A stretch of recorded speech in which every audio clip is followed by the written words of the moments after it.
Welcome back to class, everybody. I am Ethan, the host of the Weebology podcast, along with my good friend Rick. What I'm talking about today is another episode of Extra Credit. This season, I think it's called Spring 2020 season of anime. Both myself and Rick are watching a show and releasing a review on YouTube every Thursday of that show, as well as a combined episode on the podcast every Thursday as well. And I'm doing Gleipnir, and he is doing Tower of God. So, Gleipnir episode 4. So this show, honestly, has been just wild as hell. This episode, I think we get the most information we've been given so far. So I think that it really gives it kind of a step above. It starts kind of filling in the blanks for what the hell is going on.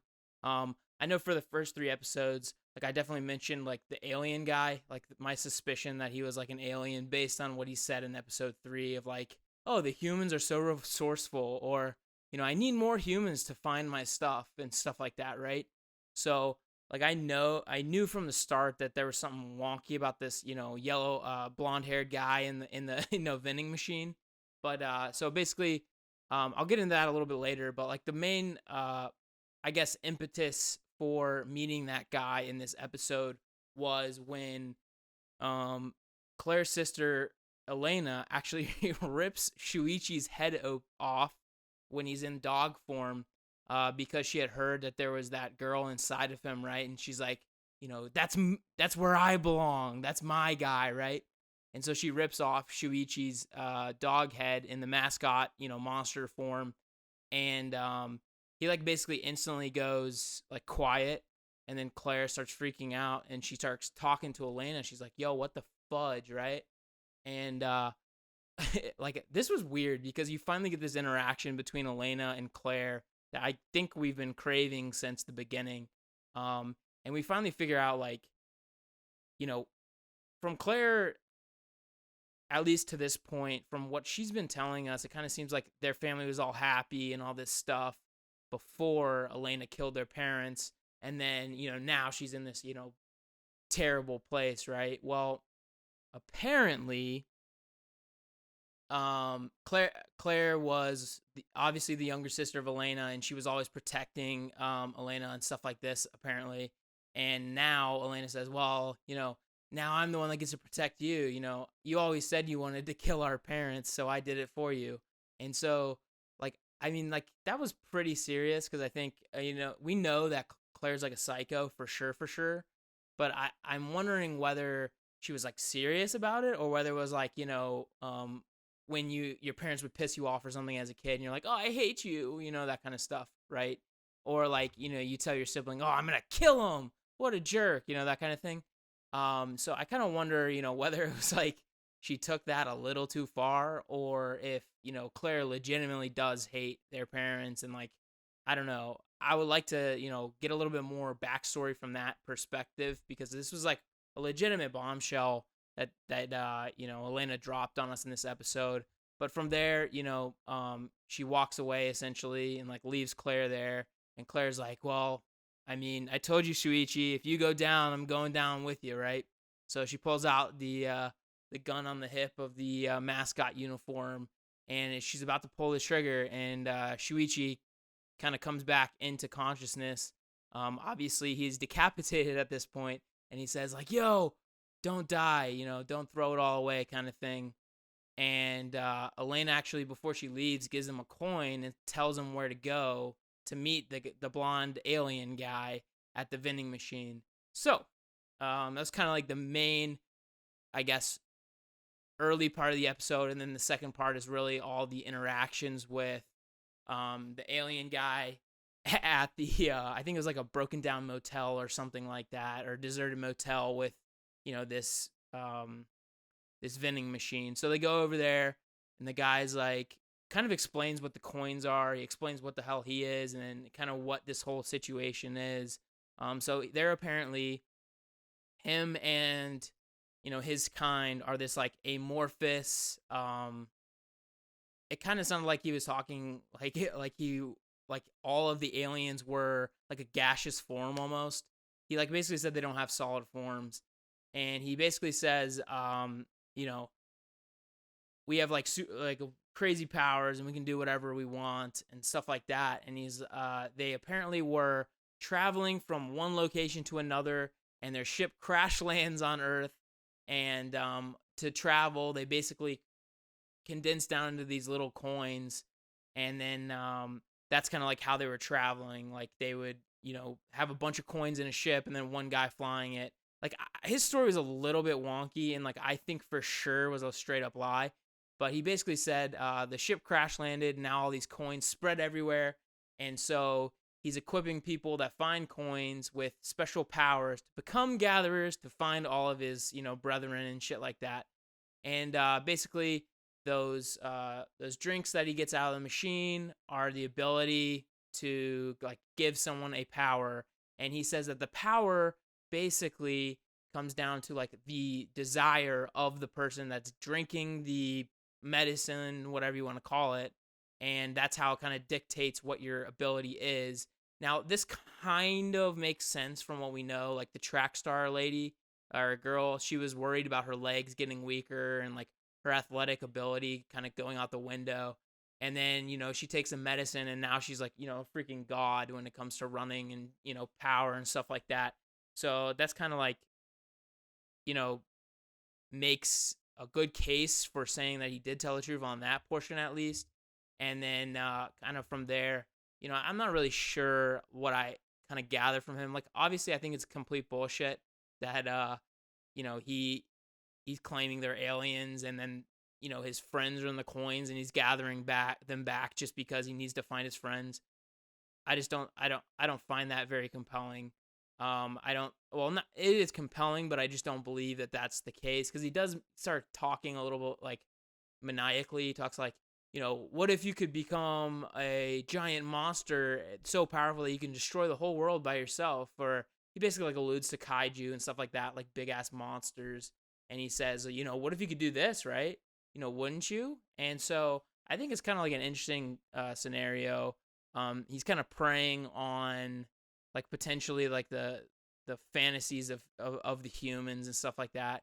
But he does actually he gives Shuichi the in exchange for Elena's coin, the ability to drink this I guess potion, medicine, whatever you want to call it, that's in the vending machines that we saw in all the episodes. And he says basically like if you hold your head on tight for a while, it'll like regrow, and then you'll be able to be fine. If you were to like untransform at this point, your head would fall off and you die. So he needed to give him that medicine and basically make him like regrow his head to his neck, essentially. And then they also have another coin that Claire has, and he says, well, if you want to get some powers, I'll take the coin, and then you can get some powers of your own. Shuichi kind of begs her not to do that, and I think that goes in line with their character. And I did like that Claire did make the choice to like not do it yet. Like I think eventually they might have to. Like I think we've seen like only really like a super weak person with the track star girl, and then we see this complete god in Elena who can like basically phase through walls and stuff and like teleport. Like she just has like honestly unbelievable powers. So I'm not really sure where the power ceiling is, where the floor is, that kind of thing. So it'll be interesting to see whether Claire is forced to at some point transform into like a absolute monster. One thing I did kind of find interesting was he might be telling the truth about getting the coins, and then that kind of mission he talked about, like, oh, somebody might want to turn into a big ass monster and destroy the world. What if that's him, right?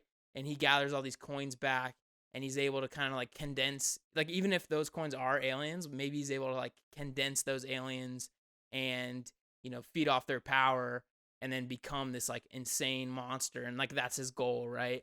I don't know, I find it like kind of insidious the way he was acting. Like obviously he's an alien, so maybe he doesn't have like, I guess what you would consider like human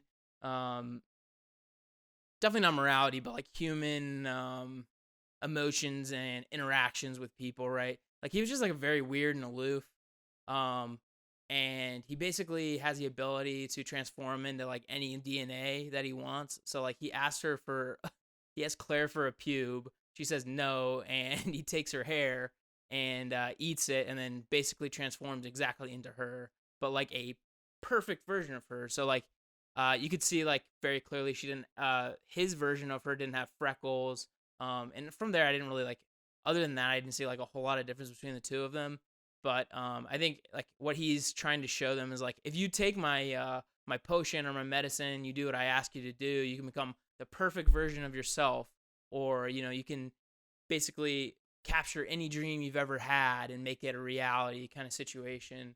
So like this was a very interesting episode, and I think it really ramped it up in terms of like giving us answers, giving us like the full length plot. Like I honestly thought it would take a lot longer to find Elena, but now we know at least Elena is, she's gonna be part of the story for a while, and like the reason that she turned Shuichi into the dog guy, like not really explained, like what she meant by saying, or the alien meant by saying, well, you wished for this, right? When they kind of met him, and Shuichi was like, well, I didn't want to be dog man. He's like, well, the potion makes you what you want to be. So I think it kind of means that he was able to be like filled by another person, or you know maybe he felt distant from people, and now he's able to connect with other people because they literally have to get inside of him to control him, kind of. So that was kind of interesting, and that's kind of like my theory on what that exactly means. But then like the final kind of scenes, they go back to school, and nobody notices he has this like obvious like decapitation scar, which I thought was really freaking weird. Um, Kind of, at least for me, if you don't want the characters in the world to notice something so freaking obvious, why would you leave the scar there? Like to me, like we all know his head was decapitated, so like it doesn't do anything for the audience to see that, other than saying like I think you could easily like explain it away, saying like, oh well, the medicine worked extremely freaking well, and that's why his head is on, right? So, and there's no scar. But the fact that all these people in his school don't notice that he's got this scar is like really off putting to me, and I think it's like one of these things in this show that's like slightly inconsistent, right? Like in the beginning, they're all concerned about not walking around with the dog suit on, like not letting people see him, right? And then now they don't give a crap. And now everyone can see that he's got a scar and nobody cares. Like I don't know, it's just like really inconsistent from like a world perspective, unless they're like trying to say all this stuff is like only visible by people that know what's going on. But like I don't know, I don't buy it. I don't really like that kind of like idea of storytelling where there's this like secret society going on and only they can see anything.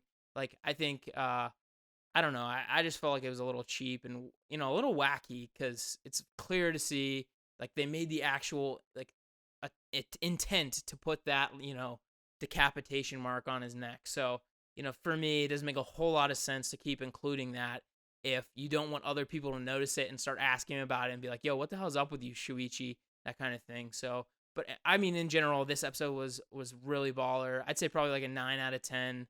I don't know. I just like we're finally like moving the chains here, and we're finally getting like an idea of what's going on. Now, do I think we were told everything or relatively the truth? No. I think there's definitely going to be some twists and turns down the way, and specifically along with this, this alien stuff. Like something's definitely going to happen, and I think he's definitely lying, and he's trying to become like some monster or something like that. But yeah, I mean, I'm liking the show so far. Definitely urge you guys to start watching it if you haven't. Definitely, check it out um, if you like, mysteries kind of stuff. I think it's definitely gonna be up your alley. If you're afraid of ecchi stuff or you don't like it, maybe don't, because it is, like it's not out of this world. Like it's not ridiculous, but it's not PG. That's for sure. Like I think they do emphasize a lot of the ecchi stuff, like a lot. Like Claire's constantly in lingerie and like dripping with like sweat and bodily fluids. So I don't know if that's your thing. Absolutely hit it up.